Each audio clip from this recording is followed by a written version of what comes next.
Jake scored in the 140s when he first took the LSAT, and he increased his score to 174.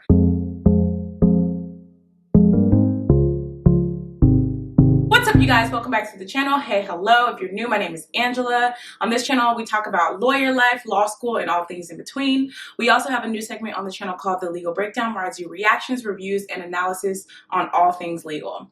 Today's video is highly requested, and I'm so excited to bring it to you. Essentially, today's video is going to be a conversation with Jake Kleinbaum from Premier LSAT, where he will be answering all of you guys' LSAT questions. You guys have been asking me to do a video about the LSAT. I've done a video before, but it's been very basic and informative. I'll link it up here. This one kind of gets more into your questions about the LSAT that are a little bit deeper than what is it. And for a little bit of background, the reason why I have kind of held off on doing this video is because if you guys have been following my journey for a while, you know that I did very average on the LSAT. I did not ace the LSAT. So I am very careful about the information and advice that I bring to you guys. I only kind of advise or opine on things that I really think that I can add value to. And so since I didn't have this great success story with the LSAT, I just don't feel comfortable giving you guys all sorts of tips that aren't tried and true, that isn't my experience. You guys know I talk about my experience and things that actually worked for me. So I brought in an expert from Premier LSAT. Thanks so much to Premier LSAT for sponsoring this video. We're going to be talking to Jake Kleinbaum here in a bit. One thing I wanted to point out about why I chose to have this conversation with Jake is Jake scored in the 140s when he first took the LSAT, and he increased his score to 174. That is amazing, okay? That is such a success story, and I think that most people are in that boat. I didn't want to bring on someone who just aced the LSAT the first time they took it. I wanted to bring on someone who had the knowledge, the experience of getting a score you don't want or that you're not happy with and improving to a score where you feel like you can apply it at any school that you want. So that is why I brought Jake in. So without further ado, let's go ahead and jump into the conversation and Q&A with Jake. Hi everyone, so I have Jake Kleinbaum here, who is an LSAT expert. You guys have been asking me for LSAT advice, tips, and I've kind of shied away because if you've been following my journey, you know that I didn't do the best on the LSAT. So I only want to provide you guys with the best advice.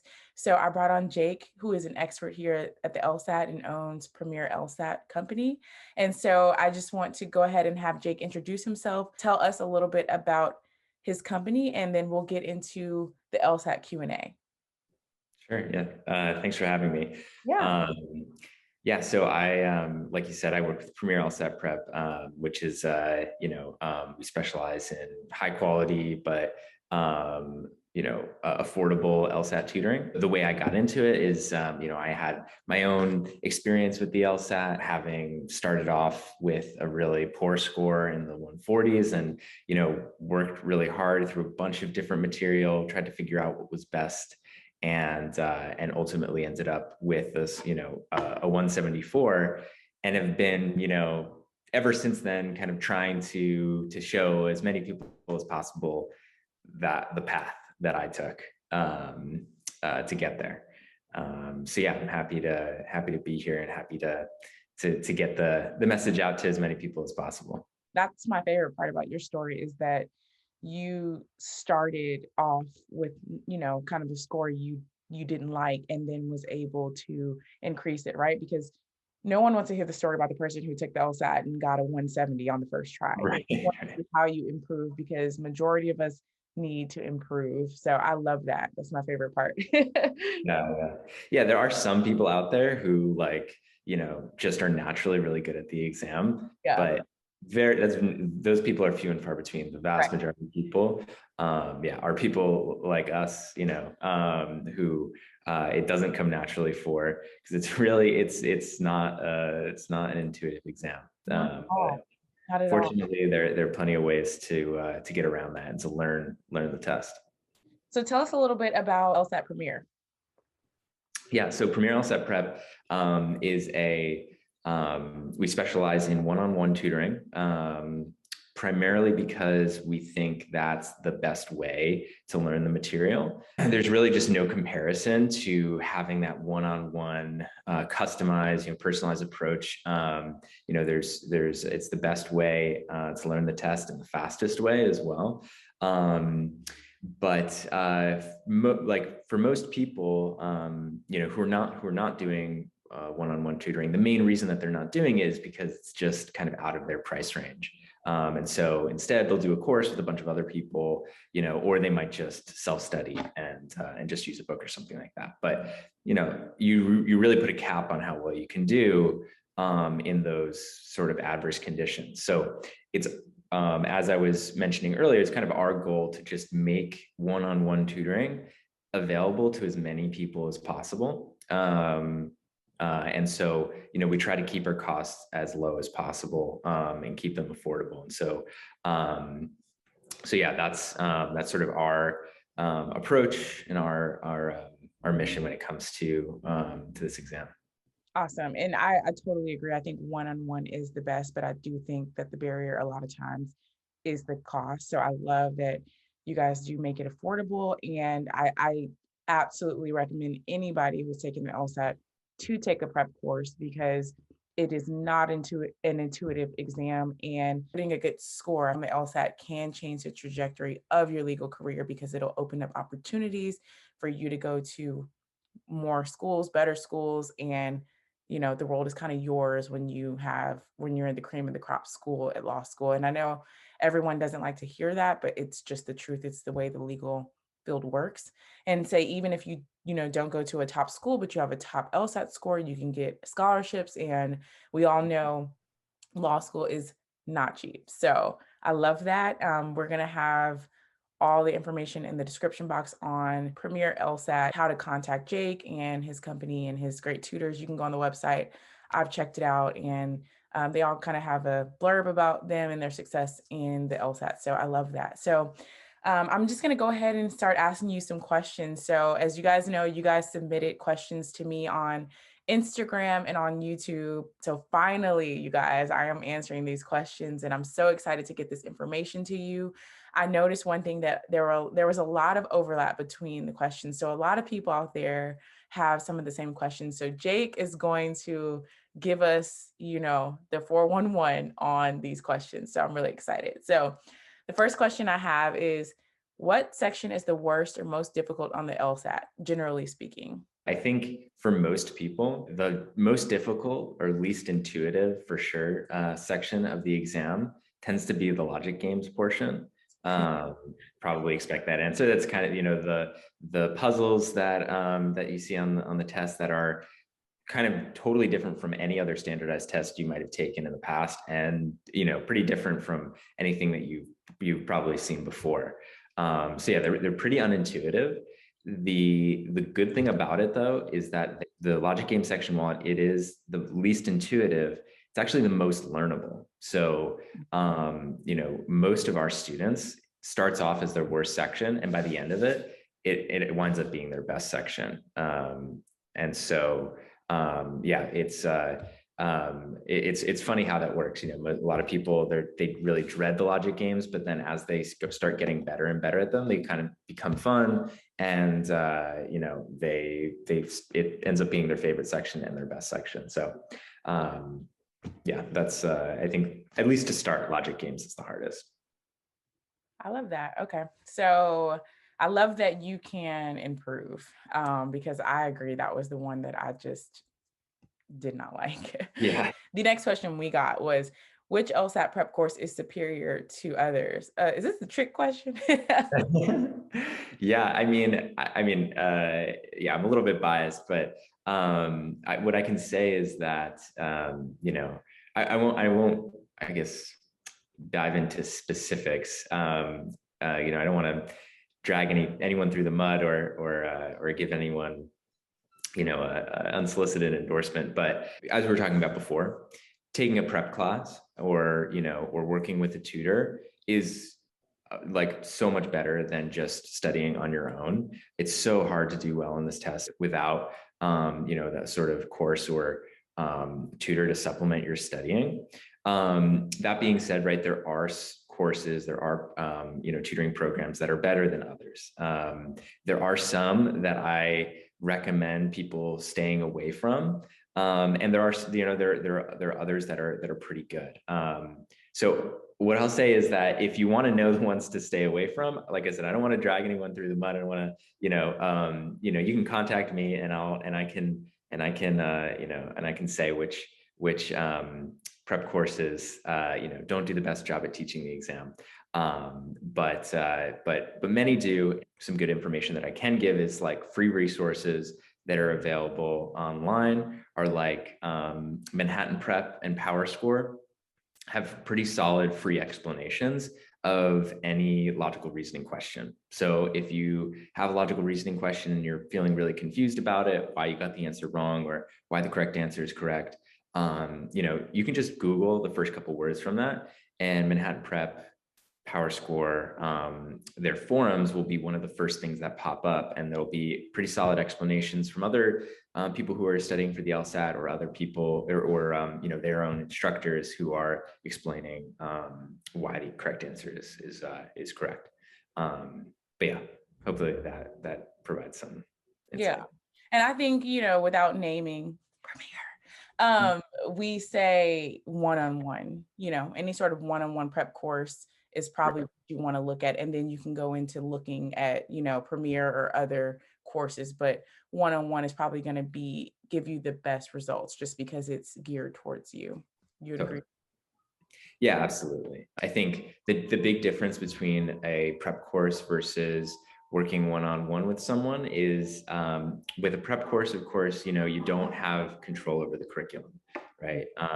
You know, if there are certain topics that you're finding a little bit tough, you know, you're going to go through them at the same speed, regardless of whether you've understood it or not, right? Whereas, you know, with one-on-one tutoring, if you're finding something a little bit tough, you can spend more time on it. If you're finding something really easy, you can just skip right over it and spend more time with something that actually gives you issues.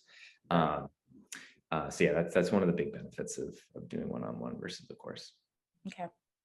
The next question we got was, how can I become faster when reading the LSAT passages?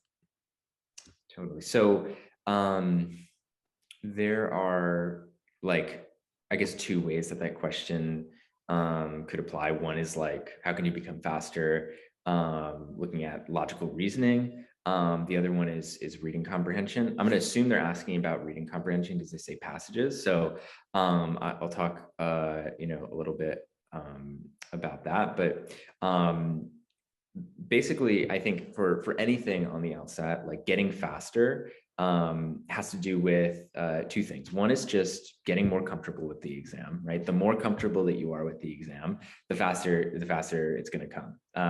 You know, so I see a lot of people, they fall into this trap of feeling like, okay, I'm not moving fast enough. And so they start rushing through the questions, they start rushing through the exam. And that almost always makes things go worse. You know, you might go a little bit faster, but your accuracy is going to suffer. And in most cases, you don't actually end up going all that much faster compared to if you just had a better understanding of the exam and you went through it in a calm, like, you know, sort of systematic way. So, you know, the unsatisfying answer is just get more practice, right? More practice, you're gonna you know, improve your speed. The other, maybe more practical advice is pay attention to timing, right? So what I mean by that is, if you're finding that you know, reading comprehension, the passages are taking a little bit too long for you, you know, pay attention to how long it's taking you, right? So have a stopwatch and say, okay, you know, generally my advice is for reading comprehension to spend between 2.5 and 3.5 minutes per passage, just reading it, right? So, you know, have a stopwatch ready, read through the passage, and as you're, you know, pay attention to what the time is. And if you're approaching 2.5 minutes, you know, and you're, you know, you're not even close to being done yet, then that tells you need to speed up a little bit, right? So yeah, those are the two big things, is just getting more practice and also keeping your eye on the clock, creating, you know, time goals for yourself to try to hit. I like that, especially the time. I think people find it really hard when they're practicing to time themselves, and whether that be in the LSAT law school exams, which are timed as well. And I think it's very important to practice as if it's the real exam. And time Absolutely. yourself. So I love that. Okay, the next question is, what are the best books to study? And then what are some courses you recommend? I feel like we kind of touched on that one in the other question. But I don't know if you have a spin on the whole books. I Sure. don't, you know. Yeah, I can talk about that. So yeah, with I think it's some students really like to have a book to sort of supplement the prep course or tutoring. It's not necessary, but it's certainly not a bad thing to do. There are a few books that I like. One is I think my favorite are the PowerScore Bibles. Those are pretty good. The LSAT trainer is another one that a lot of people like. It's important to note, right, that those are, are only going to get you so far. And then those are good for kind of like at the beginning of your studying. The one book that I might recommend if you're like, if you've studied for a while and you're just looking for some new techniques or something like that, or the Ellen Cassidy book is called The Loophole, LSAT Loophole. As far as when it comes to books, one kind of mistake that I see students making a lot is they'll get a bunch of different books thinking like, oh, I've got, a bunch of different materials. Like if I read all of these, I'm going to be really set, which I understand. Like I get, I get the ambition. But in reality, like all these books are pretty much teaching you the same thing in just slightly different ways. So it's better use of your time to just stick to one book and use that and then go from there rather than kind of taking a more scattered approach to it. Okay. And I'll put links to these books in the description box below, but just keep in mind, guys, that these are things you can use as supplements in practice, but we still recommend that you take a prep course. Okay, so the next question is, how important is the LSAT as a part of the application? Super important. It's unfortunate, but like the two like by far most important parts of your application are your LSAT score and your GPA, right? And most people, by the time they're taking the LSAT, don't have that much control over what their GPA is. So it's like, it's at the same time kind of scary that it's like these two numbers dictate so much, but it also, I think, can feel a little bit empowering to say like, you can, like, you have so much control over how, how well you can do on the LSAT. If you put in the work, you're going to get a great score. And so, even if your GPA isn't amazing, you can get a great LSAT score that might compensate for that. And so yeah, I think, like I said, it's a little bit scary, but I encourage people to feel empowered by it, that you still have a lot of control over, over your application, and doing well in this test is totally realistic. Yep. For my loyal viewers, you heard what he said. What I always say is put in the work and you will succeed. So I love that you said that. And I love that you pointed out that, by the time you're taking the LSAT, your grades are, you pretty much have little wiggle room in your GPA, but the LSAT, you still have a chance. And that is why these prep courses are so important, because they can really, really help you get the highest score you can get and open up opportunities that you otherwise might not be able to have. And you guys know my personal story. I went to a lower tiered school because my LSAT score was not great. So that if I could go back, that would be the one thing that I changed, is really, really put my all into the LSAT and take a one-on-one course, not a group course. Take one where it's focused on me. So just my little tidbit. Okay, so the next question is, what are some ways I can prepare for the LSAT studying wise? Practice test courses can I take? So, these questions are kind of similar. I thought I filtered out most of the ones that were repetitive, but the ones that had just a kind of a little slight difference, I thought we'd add in there just for measure. Totally. Yeah, no, that's a good question. I think the maybe you can talk a little bit more broadly about like how to structure studying and things like that. Because a really common question that I get is like, when should I start working with a tutor or taking a prep course or something, right? Because I think a lot of people have an idea that like, oh, I'll study on my own for a little bit, get the fundamentals, and then do a course, work with a tutor to bring me the rest of the way. And I think that like that logic makes a lot of sense, but in reality, it's actually a much better idea to just start with a tutor, start with a course as soon as you possibly can. And if you are going to do some self-studying along the way, right, do that at the end of your studying rather than at the beginning. The main reason for that is just we see so many people who self-study for a bit, and then they come to us and they say, okay, like I'm at this score, but I really want to be at a much higher score. At that point, it's not impossible to, of course, not to improve your score, but it does become a bit harder, because then what we need to do is not only learn new material, but we also have to unlearn kind of bad habits that might have been formed along the way, which makes things a lot more difficult. Yeah, the other maybe element to that question is like what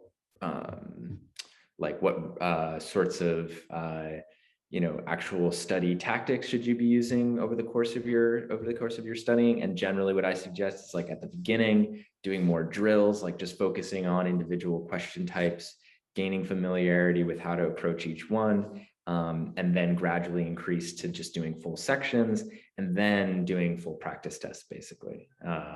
It's a little bit of an oversimplification, but that's sort of the overall arc. Okay, I like that. Okay, so one question, we probably should have got this one in the beginning, Sure. but what is the LSAT? Yeah. What is the LSAT? Great question. Well, it's the law school admissions test. And it, as we've been alluding to, already, it's one of two major pieces of your application: your GPA, your LSAT score, scored on a scale of 120 to 180, and 180 being perfect. And most people, when they're like, if you're trying to get into an Ivy League school or really amazing school, the big goal is getting into the 170s. That's what everyone wants. But yeah, so maybe I'll also say there are also like 3 sections to the exam. There's reading comprehension, there's logical reasoning, and there's the logic games. The logic games we talked about before. There's those puzzles. Reading comprehension, that's when you're given a passage, you're asked, like a relatively long passage, and then you're asked, 5 or so questions off of that. Probably seen something similar to that in the SAT or the ACT. And then logical reasoning is the section where they're going to give you a bunch of like short arguments and ask you one question on the basis of each of those stimuli. So yeah, that's sort of, I think, the general breakdown of the test. Yeah. So piggybacking off of that, how hard is the LSAT? Yeah. Again, we've kind of been alluding to this already, but it's very hard initially for many people. It's really unintuitive. They're just like some ways of thinking that are really essential to the LSAT, but don't show up for most people in daily life. That being said, it's also extremely learnable. So,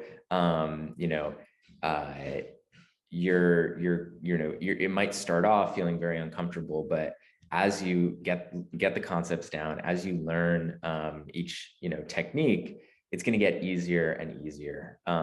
That's why I find it so important to tell people, like, even if you're starting in the 140s like I did, even if you're feeling really discouraged at the beginning, you can absolutely make massive score improvements just by learning the test.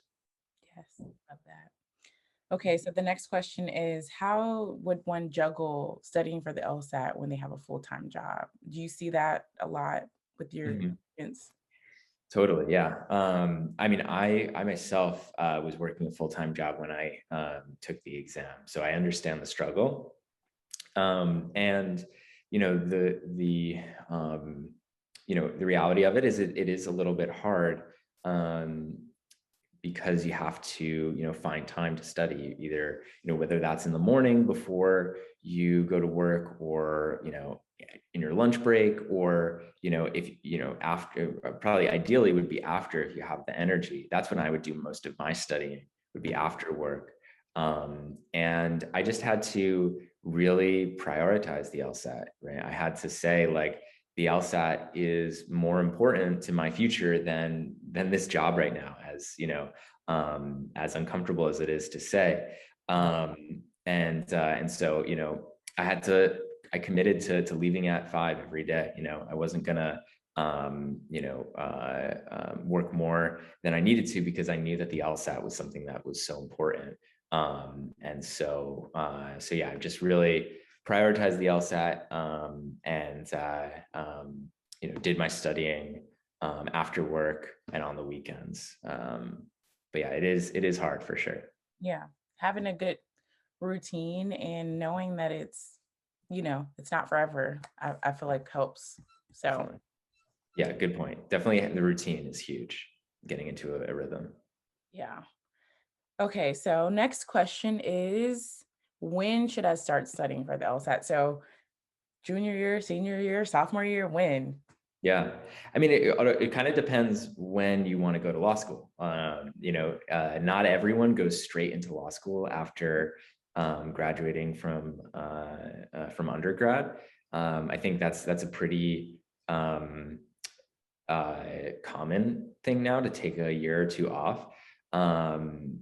So yeah, if you want to go straight into law school after undergrad, I would say, start studying in your junior year. Take the exam in the summer before your senior year, or in the fall of your senior year. That way you can apply in the fall, winter, because the earlier you apply in the cycle, the better your chances of getting it, because most law schools have rolling admission. But if you're not committed to taking the exam, or to going straight into law school after undergrad, then take it when you've got some time, right? So I think, personally, I think it's I don't know how I would have been able to juggle my undergrad studies with studying for the LSAT. Maybe I just was focusing too much on school when I was in undergrad. But I think, I think for most people, you probably have a little bit more time after you graduate, to focus on the exam, or a little bit more attention to focus. But yeah, basically it depends when you want to apply, but I would suggest taking it, before, the applications are open, and the applications tend to open in the fall of the year that you're applying. So say that, you graduated from undergrad, you're taking maybe a year, maybe it's 2 years off. You're not really sure depending on how LSAT goes. Would you say that, 6 months, 3 months, how long do the courses usually last? Well, how long does the premier course last? Yeah, great question. So generally it takes around 3 or 4 months just to learn all the material. So that's like, understanding how to approach every logical reasoning question type, understanding how to focus on, how to approach each logic game type, and how to approach reading comprehension as well.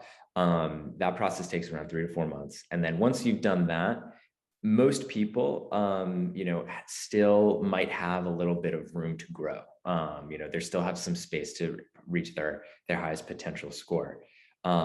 So generally, my recommendation is between 3 to 6 months to study for the LSAT.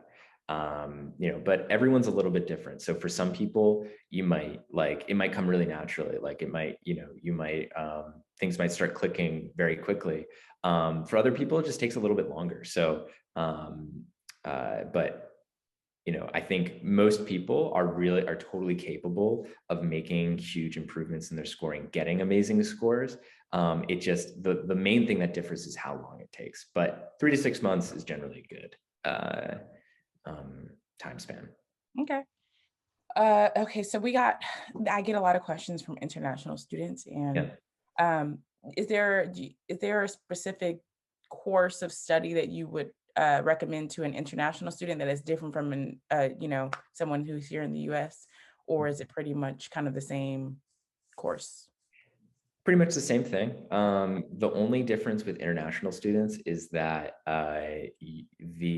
they might offer the exam less frequently depending on what country you're in. So I would just double check LSAC to see, when they're offering the exam and make your plans accordingly. But aside from that, it's all the same. Okay. And you guys, I'll put the LSAC website in the description box. That's where you're going to get all the test dates. Okay. So the next question is, how do you deal with test anxiety for the LSAT? Yeah, great question. Yeah, the best way I think to deal with test anxiety is two things. One is to be just as prepared as possible, right? The more you study, more confident you're going to be, the more able you're going to, the more tools you'll have to deal with that kind of anxiety. The other, important thing to do is when you're taking practice tests or when you're studying generally, really, to try to replicate the conditions of the exam as closely as possible. So, the exam is all, at least for the time being, is all online.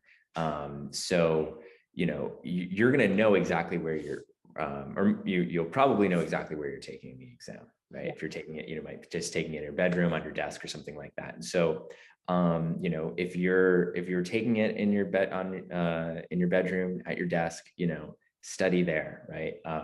Do practice tests at the time that you're scheduled to take the actual exam. And when you do those practice tests, treat it like it's the real exam. Try to, get a really good night's sleep the night before, plan out what you're going to eat for breakfast and what snacks you might have, while you're taking the exam. And just keep doing that over and over. And maybe, make the exam even harder for yourself than it really needs to be. This is advice that I give all the time to students who are, taking practice tests, which is, if the exam is 4 sections right now, so that can be a little bit tiring, right? And it could be, intimidating as well. How are you going to get through, 2 hours plus of straight test taking? So if that's, if you're finding endurance is an issue, or you're finding that that's kind of intimidating for you, make it harder on yourself when you're practicing, right? Take 5 sections, take 6 sections. That way, when you get to the actual exam, it's going to feel like a breeze. So yeah, I think the best way to deal with anxiety is just like gaining confidence through replicating the conditions of the exam, making it harder on yourself than it needs to be, and just, as always, practice. That's really great advice. I've found that the more you do practice exams, the more comfortable you get. I tell a story to my subscribers all the time about my torts exam. My professor for that exam put practice exams on like our school portal, and I did every single one of them while studying for finals. And when I went to that torts exam, I was so confident and comfortable because I had done it so many times. And so it just reminds me that's so true. The more you practice in those conditions, you'll be very, very comfortable. And you guys, this is really a precursor for law school. Law school exams are 3 hours long. So Totally. This is a good precursor. So get ready, because once you get to law school, you'll be taking those long exams. And so you mentioned something that leads me into the next question. You mentioned taking the exam at your desk at home. And so one of the questions was, is the LSAT still online? It was the LSAT Flex. Yep. Yeah. As of February 2022, when we're filming this, yeah, it's still virtual, and there don't seem to be any plans, at least for the near future of making it in person anytime soon. So yeah, still virtual, still just 4 sections. It used to be 5, and yeah, you can take it at your desk. Okay, so the next question is, how long did you study for the LSAT? So yeah, I studied for about like 6 to 8 months. Wasn't straight studying for 8 months, but basically what happened with my own kind of experience was I took a course to start, and that course like it got me to a few points. It helped me understand it a little bit more, but I was still like pretty far away from where I wanted to be scoring, where I wanted to score on the actual exam. And so that course, I think, took, around maybe 2.5 months or so.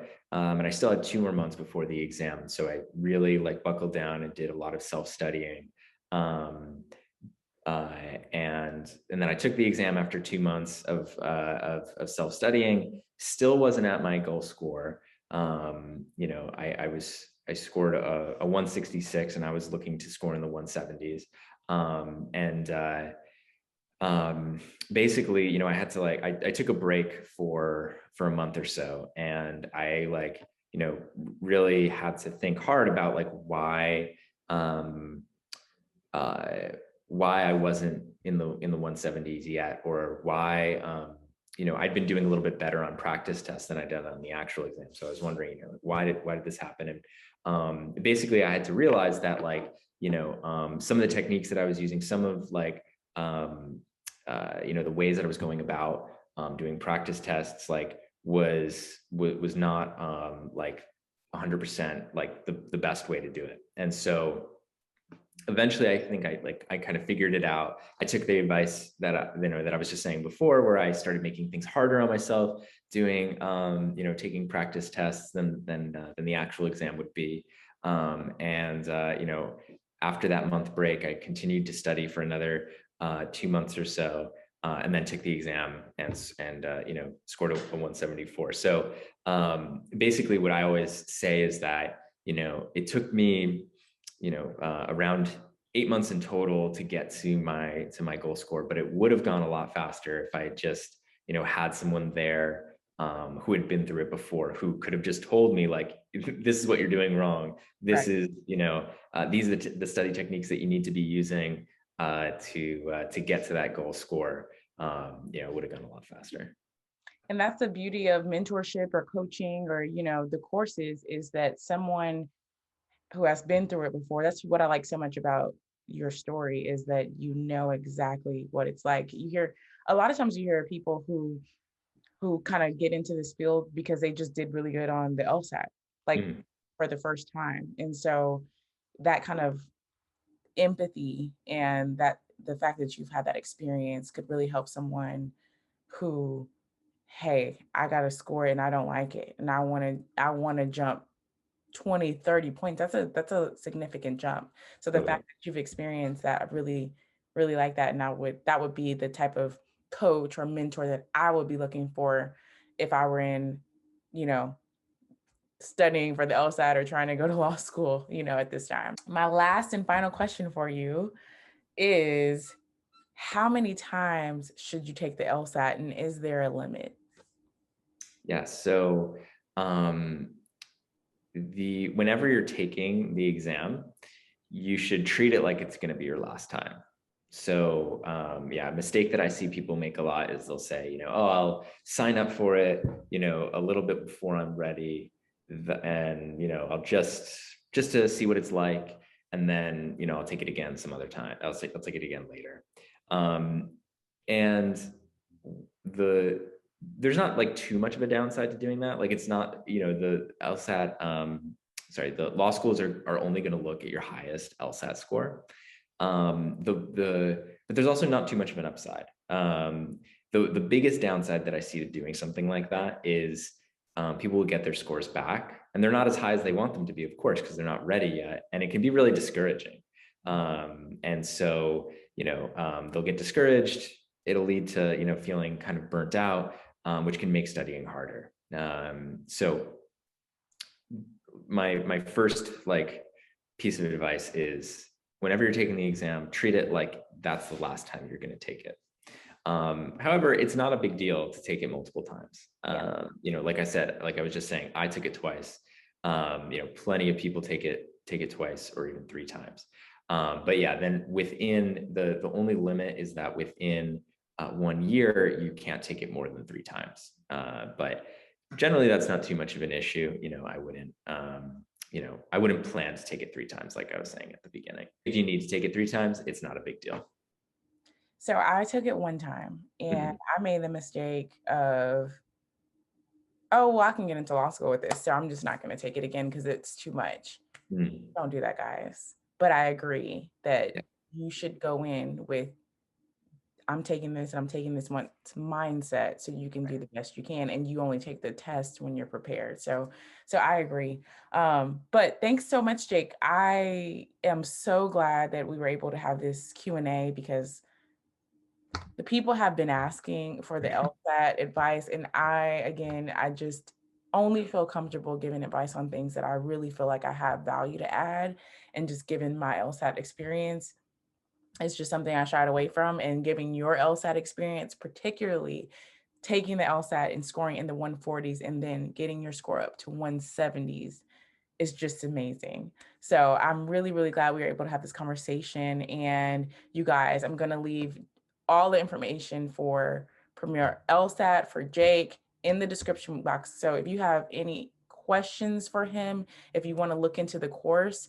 all of that information will be in the description box. But Jake, I did want to give you the opportunity to maybe kind of say anything else that maybe we forgot, or something about Premier that you wanted to let everybody know. Sure. Yeah. I mean, like you're saying, definitely check out our website. You'll see there that you can schedule a free consultation to talk through any particular questions you have, or work through, figure out a study strategy that's going to work best for you.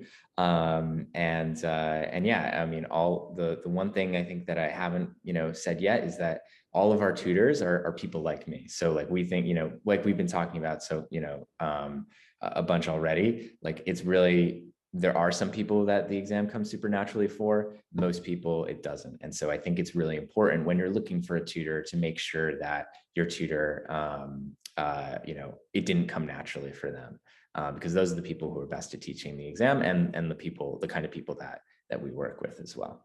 But yeah, thanks so much for having me. It's really been a pleasure. Yeah, thank you. All right, guys, thanks so much for watching. I really hope you enjoyed the video. I hope you got some good information from it. Don't forget to check out the description box below, where I'll leave links to how to contact Jake, links on the Premier LSAT website, links to any resources we discussed in the video, and I will see you guys in the next one. Peace.